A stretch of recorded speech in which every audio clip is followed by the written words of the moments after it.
Welcome to the Deep Dive, where we cut through the noise and get straight to the insights. Today, we're grappling with a truly fascinating, almost paradoxical idea. What if the secret to overwhelming business success isn't about beating your rivals, but about making them completely irrelevant? That's a powerful thought, isn't it? It really is. It presents a premise that might just flip your understanding of strategy on its head. And it's right at the heart of W. Chan Kim and Renée Mauborgne's groundbreaking work, Blue Ocean Strategy. This isn't just another management theory. It's a really different way of looking at how companies can carve out new space. Absolutely. And we're kicking off part one of a multi-part deep dive into this framework today. Our mission, really, is to unpack the core concept that holds it all together: value innovation. Yeah, value innovation. It sounds maybe a bit like jargon, but it's crucial. It is, and we want to show it's not some abstract corporate buzzword. It's a profound shift in how companies think about creating new markets. We're going to challenge that really ingrained economic idea that says you have to choose. Right, the idea that it's either more value or lower costs. But you can't possibly have both at the same time. Exactly. That traditional view is where most businesses live, thinking it's an either. Differentiate, but it'll cost you more. Or cut costs, but you'll have to strip away value. That's the standard playbook. But value innovation, it just breaks that mold completely. So our goal today is to get really precise about how companies can actually pursue radical differentiation and achieve significantly lower costs, often at the same time. And it's not just about small tweaks. We're talking about creating a massive, sort of unprecedented leap in value. A leap in value for the company and for its customers, which is how you open up these new uncontested blue oceans. That's the goal. So get ready for maybe some aha moments, because the insights we're about to explore could fundamentally shift how you think about business strategy and what really leads to winning. Let's dive in. Let's do it. Okay, so let's first unpack this idea of traditional competition. The authors call it the red ocean. Vivid imagery. It is. Sharks circling, blood in the water. It paints a picture of that cutthroat reality. Yeah, where most businesses are fighting tooth and nail over the same pool of existing customers, desperately trying to grab market share from each other. Exactly. It's a zero-sum game, or feels like it. But here's where it gets really interesting, and maybe a little unsettling.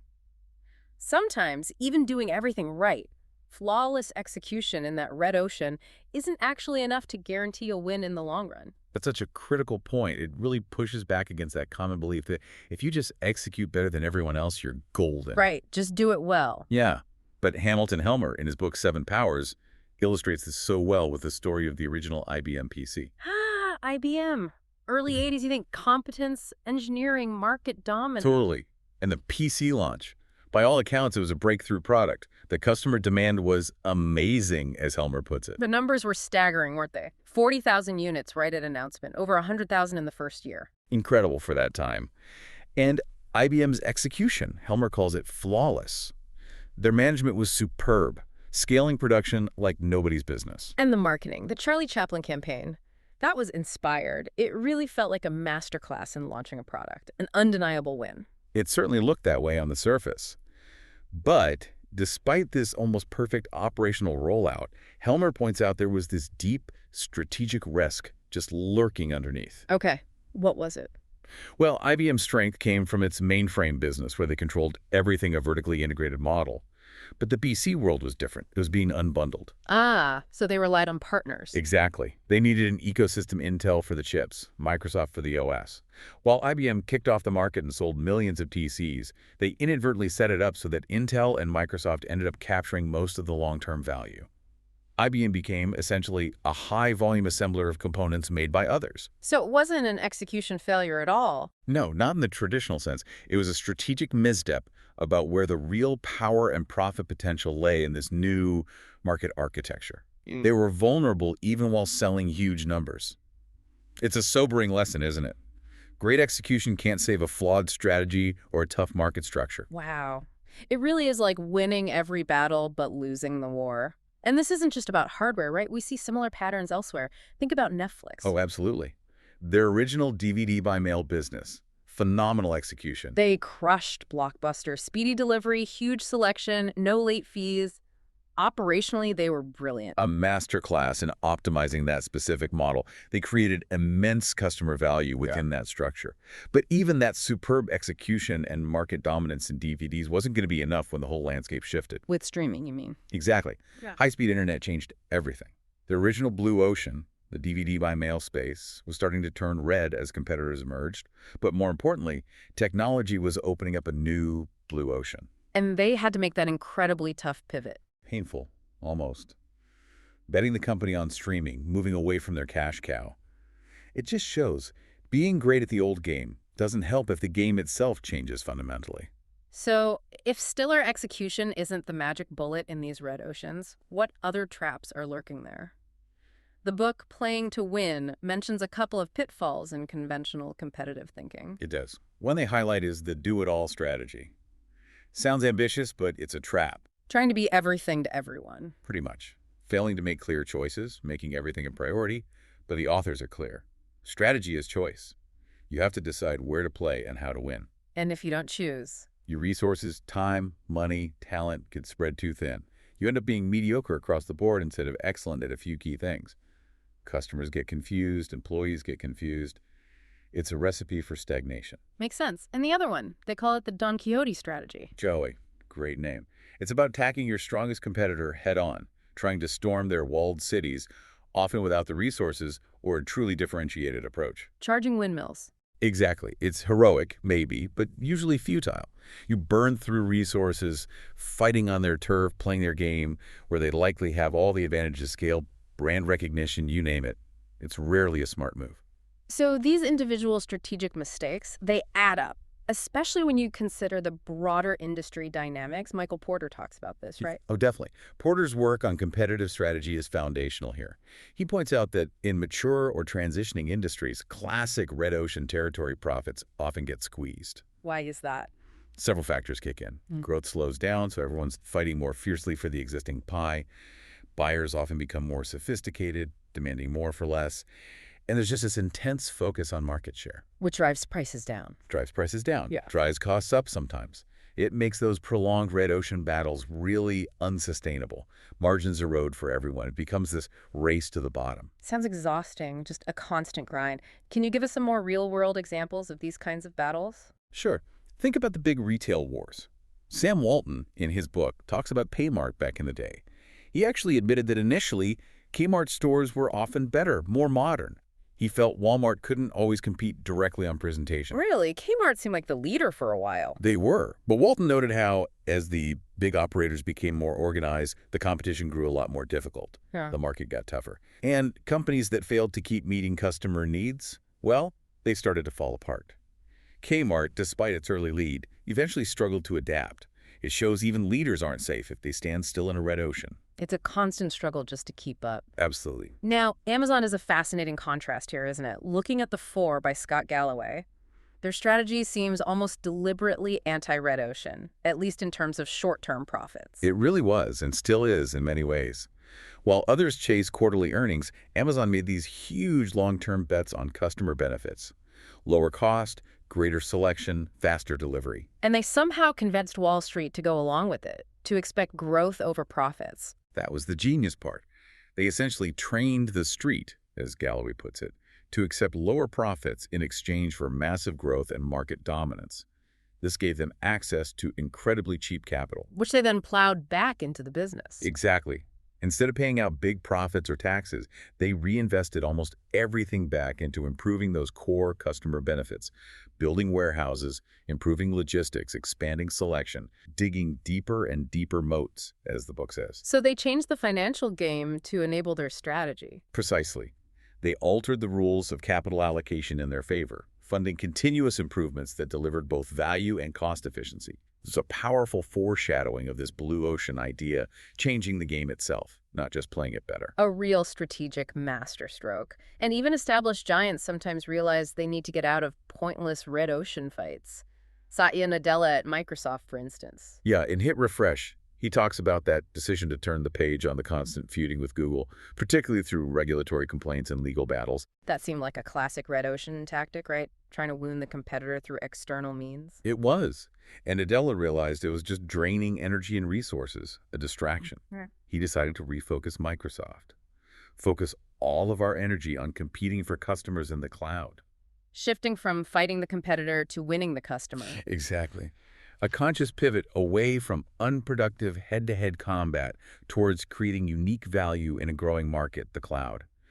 It's recognizing some battles just aren't worth the cost, and innovation is a better path forward.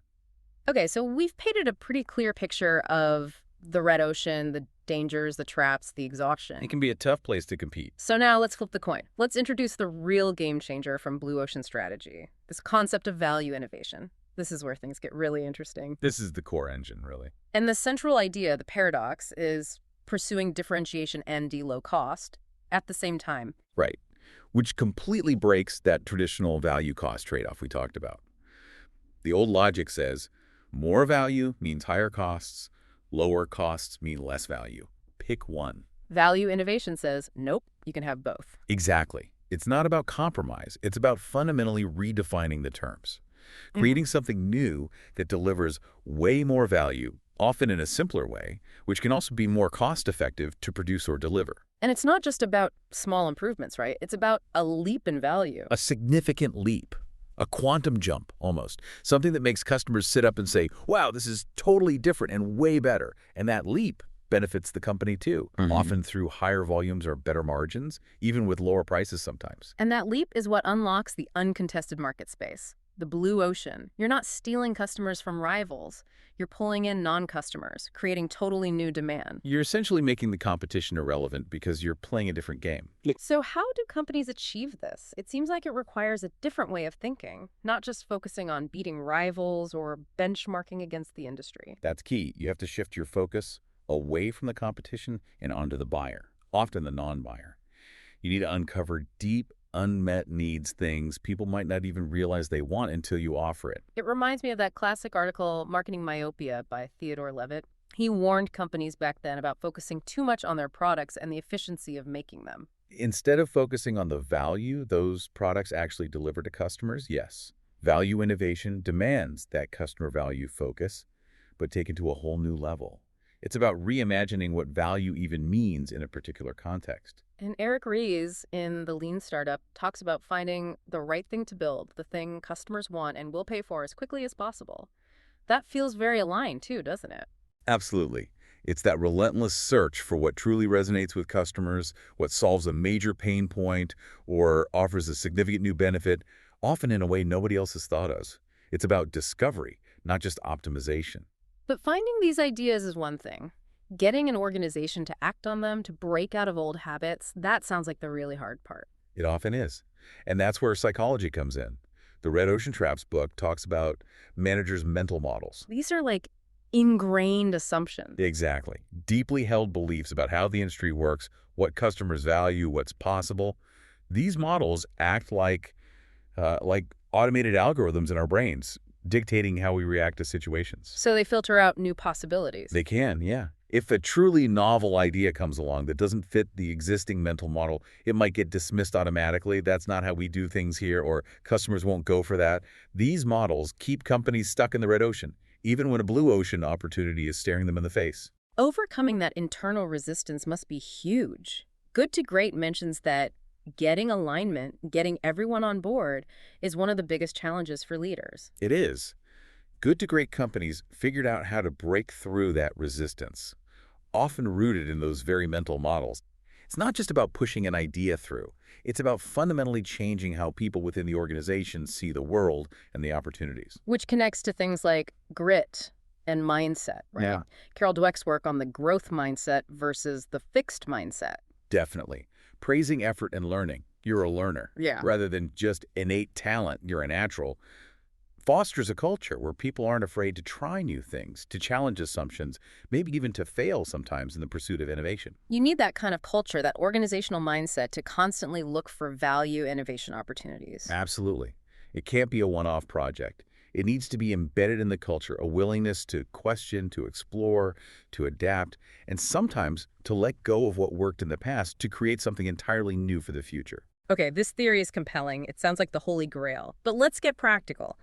How have companies actually done this? Apple seems like the poster child for value innovation. Apple, under Steve Jobs particularly, is a masterclass. Think about the iPod and iTunes ecosystem. Right. Isaacson's biography really details that. It wasn't just the iPod player. No, that was the key. Jobs proposed a complete system, as Isaacson called it. The iTunes store for buying music legally and easily, the management software for organizing it, and the iPod itself for listening. So it addressed multiple problems at once. Exactly. For consumers, it made digital music incredibly simple and seamless, a huge leap in value compared to pirating or clunky early MP3 players. And for the record companies, who were terrified of piracy, it offered security and a legal way to sell music online. Jobs created value for both sides. A completely new paradigm for music consumption. That's a blue ocean right there. Absolutely. And then the iPhone, that 2007 launch, iconic. I remember watching it. 3 revolutionary products. A widescreen iPod, a mobile phone, an internet device. And then the punchline, this is one device. Pure genius. Differentiation through convergence and simplicity. He didn't just add features, he reimagined the whole category. He did. But as Peter Thiel points out in 0 to 1, it wasn't just charisma and marketing. Apple's success is built on real substance. Like what? A complex suite of proprietary technologies, from custom chips to the OS, manufacturing at a scale that gives them huge pricing power on components, and crucially, those strong network effects from the App Store ecosystem. Developers go where the users are, users stay where the apps are. Exactly. It locks people in and makes it incredibly hard for competitors to catch up. So you see both differentiation, the unique tech and user experience, and cost advantages from scale all woven together, plus the network effect mode. The perfect storm of value innovation. It really is. A simultaneous pursuit reinforced by deep strategic advantages. Now, Starbucks is another interesting example, but maybe focus more on the experience side. Absolutely. Howard Schultz, in Pour Your Heart Into It, talks about that early store, 4th and Spring in Seattle. It became more than just a coffee shop. A gathering place, he called it, an electric atmosphere. Yes. He realized they weren't just selling coffee, they were selling an experience. They created the third place. Not home, not worka, a comfortable, inviting space for people to connect, relax, maybe feel a bit sophisticated with this new espresso culture. So they tapped into a social need, not just a caffeine need. Precisely. They differentiated through ambiance, ritual, community, intangible value, creating a new market, a blue ocean, around the simple act of getting coffee. They attracted people who maybe weren't even big coffee drinkers before. And Amazon, we keep coming back to them. That relentless focus, lower cost, greater selection, faster delivery. It fits perfectly. Lower cost hits the cost side, obviously. Greater selection and faster delivery are huge differentiators, creating immense value for the customer. And again, it's enabled by their financial strategy. Right. That access to exceptionally cheap capital, because of their growth focus, allows them to constantly reinvest. They plow money back into building more warehouses, improving logistics, developing tech, all aimed at enhancing that value proposition while driving efficiency. So they're constantly widening their blue ocean. Continuously. Value innovation isn't a one-time thing for them. It's institutionalized, built into their very business model and capital structure. These examples are powerful, but making this happen across a whole organization, it can't just be the CEO, right? How do you get everyone involved? That's where organizational enablement comes in. Blue Ocean Leadership offers some really practical tools for this. They talk about things like leadership canvases. What's that? It's basically a visual tool where leaders map out their current activities, what they spend time on. Then, collectively, they figure out what leadership actions they should eliminate, reduce, raise, or create to better support the new strategy. So it forces them to be explicit about changes. Exactly. And it's not just top-down. They use leadership fairs, where managers at different levels share their canvases, get feedback, and commit to new ways of leading. It builds buy-in. How does that help execution? Because it uses principles of fair process, engagement, people are involved, explanation, they understand why, and expectation clarity, they know what's needed. When people feel heard and understand the plan, they're less stressed, more energized, and more confident, as the book says. They become agents of the change, not obstacles. Fostering trust and clarity. That makes sense. And Steve Jobs, when he returned to Apple, seemed ruthless about this kind of alignment. Oh, absolutely. Yeah, how? How you measure your life describes how he found Apple sprawling and unfocused. His first move was fixing the underlying resource allocation problem. How? He brought them back to their core purpose, making the best products, changing how people use technology, providing a fantastic user experience. Anything, any project, any division that wasn't directly serving that purpose, scrapped ruthlessly.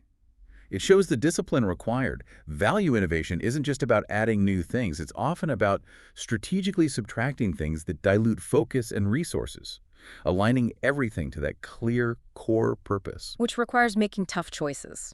Back to strategy being choice. Always. And having clear goals is part of that.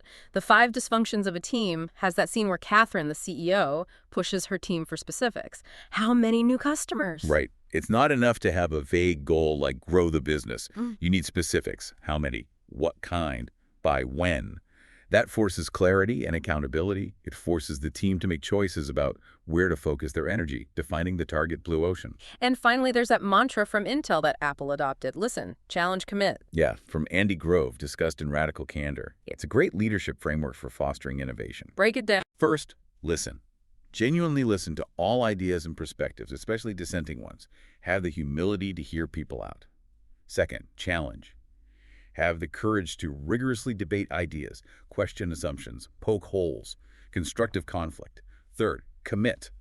Once a decision is made, even if you initially disagreed, commit fully to executing it. No passive resistance. So open debate, then unified action. Exactly. It creates an environment where ideas can be tested and refined, where assumptions are challenged, but where the team can ultimately move forward decisively once a path is chosen. That dynamic is crucial for navigating the uncertainty inherent in creating blue oceans. Wow, okay. We have covered a lot of ground today, really unpacking this idea of value innovation. A rich concept. Definitely. So, to recap, it's clear value innovation isn't just wishful thinking. It's a real systematic strategic approach. We've seen it in companies like Apple, Starbucks, Amazon. Right. Companies that didn't just try to compete harder, they redefined the market. They broke that old trade-off between value and cost. They showed you can deliver much more value, often while being more cost-effective, by fundamentally rethinking the offering. And that's how they created those blue oceans, new market spaces, with little or no competition, driven by a leap in value that attracts new customers. Making the old competition less relevant. But the path there isn't just about having a clever idea. It really requires a fundamental shift in thinking, doesn't it? Challenging those ingrained mental models about how your industry works, what customers really want, and what's even possible. Absolutely. It's about looking beyond the existing boundaries and daring to imagine a different game entirely. Which leaves us, and maybe you listening, with a challenge. If real success comes not from fighting harder in the current arena, but from creating a whole new one. Then what red oceans are you swimming in right now? And more importantly, what unasked questions? What overlooked customer needs? What unchallenged assumptions might be hiding your potential blue ocean? It's a call to see the world, your market, not just as it is, but as it could be. A powerful perspective shift. Definitely powerful thoughts to consider. Thanks for joining us on the deep dive. We'll pick up this thread and explore more tools from Blue Ocean Strategy next time.